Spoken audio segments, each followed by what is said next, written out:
প্রিয় সঞ্চালক, আজ 31শে জানুয়ারি পশ্চিমবঙ্গের রাজনৈতিক ইতিহাসে বলতে গেলে আজ রাজনৈতিকভাবে স্বাধীনতার দিন আমি মনে করি। তার কারণ হলো পশ্চিমবঙ্গে দীর্ঘদিন ধরে যে সমস্ত সংখ্যালঘু ভাইয়েরা, তফসিলি ভাইয়েরা, বিশেষ বিশেষ জাতির প্রতি তারা ভোট ব্যাংক হিসাবে ব্যবহৃত হয়েছে, আজকে দিনে দাঁড়িয়ে তারা বুঝতে শিখেছে যে আমাদেরকে শুধু ভোট ব্যাংক হিসেবে ব্যবহার করে রাজ্যের শাসক দল। আমি মুর্শিদাবাদের যুগ্ম কনভেনর হিসাবে, মুর্শিদাবাদের সাধারণ নাগরিক হিসাবে, মুর্শিদাবাদের সাধারণ ছেলে হিসাবে কয়েকটা প্রশ্ন মুর্শিদাবাদবাসীর কাছে করতে চাই। বন্ধুগণ,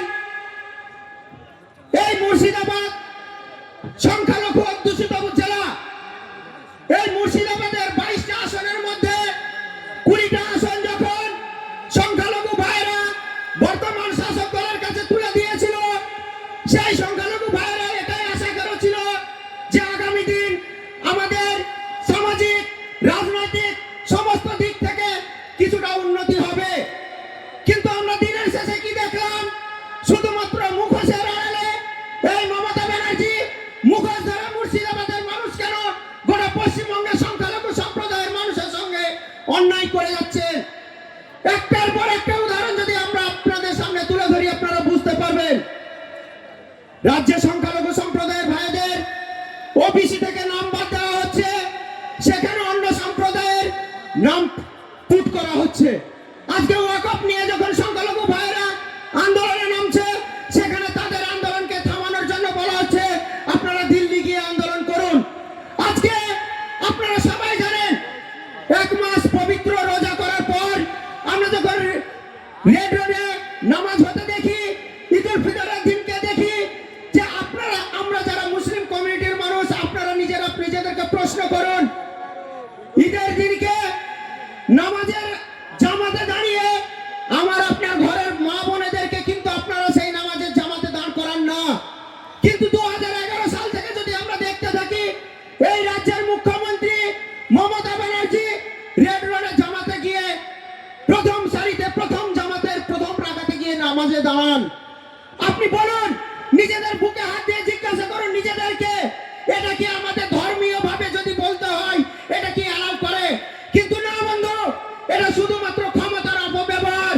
আর কিছু মুসলিম নেতৃত্ব আছে যারা দালাল, মমতা ব্যানার্জির পা চেটে, যেমন ববি হাকিম, সিদ্দিকুল্লাহ চৌধুরীর মতো তৃণমূলের যারা দালাল, তারা মমতা ব্যানার্জিকে শুধুমাত্র তল্লে দেওয়ার জন্য, মমতা ব্যানার্জির কাছে শুধুমাত্র ভালো থাকার জন্য এবং আগামী দিনে নিজেদের টিকিটটাকে ধরে রাখার জন্য তাকে শুধু তাবেদারি করে যায়। এরা মুর্শিদাবাদের শুধু নয়, মুসলিমদের শুধু নয়, এরা কারোরই নেতৃত্ব দেওয়ার কাজ রাখে না। সেই জায়গায় দাঁড়িয়ে হুমায়ুন কবির সাহেব যখন আমাদের অধিকারের কথা বলছেন, হুমায়ুন কবির সাহেব যখন আমাদের সবার উন্নয়নের কথা বলছেন, তখন হুমায়ুন কবির সাহেবকে জাগিয়ে দেওয়া হচ্ছে তিনি নাকি সাম্প্রদায়িক। সাম্প্রদায়িক কে বন্ধু? আপনারা সোশ্যাল মিডিয়াতে আজকে দেখতে পাবেন, কিছুদিন আগে মমতা ব্যানার্জি দাঁড়িয়ে প্রেস মিডিয়ার সামনে বলছে যে গোটা জেলায়, গোটা রাজ্যে 30% মানুষ যারা শুধু তারা নাকি দাঙ্গাবাজ, 28% মানুষ তফসিলি সম্প্রদায়ের মানুষ, তাদের বিরুদ্ধে কিছু বললে নাকি তারা রেল অবরোধ করবে।